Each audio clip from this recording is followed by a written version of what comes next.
Hello guys, இன்றைக்கி நம்ம ஒரு லிட்டர் ஃப்ரூட்டியில் எவ்வளோ சுகர்ஸ் இருக்குது அப்படிங்கிறத பார்க்க போகிறோம். எத்தனை கிராம் இருக்குது அப்படின்னு.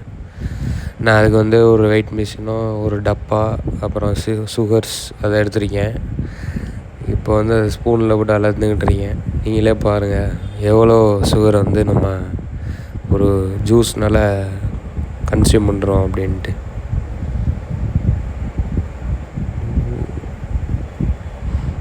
தெரிஞ்சு அப்ராக்சிமேட்டாக 158 தான் காட்டும்.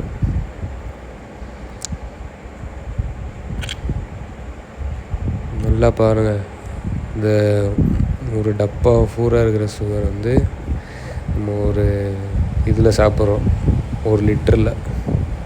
தேங்க்ஸ் ஃபார் வாட்சிங்.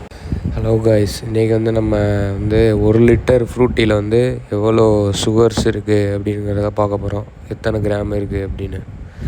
நான் அதுக்கு ஒரு வெயிட் மிஷினும் ஒரு டப்பா அப்புறம் சுகர்ஸ் அதை எடுத்திருக்கேன். இப்போ அது ஸ்பூனில் போட்டு அளந்துக்கிட்டு இருக்கேன். நீங்களே பாருங்கள் எவ்வளோ சுகர் நம்ம ஒரு ஜூஸ்னால் கன்சியூம் பண்ணுறோம் அப்படின்ட்டு.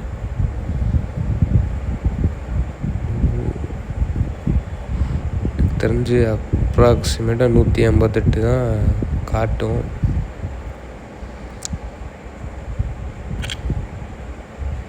நல்லா பாருங்கள், இந்த ஒரு டப்பா பூரா இருக்கிற சுகர் நம்ம ஒரு இதில் சாப்பிட்றோம், ஒரு லிட்டரில். தேங்க்ஸ் ஃபார் வாட்சிங்.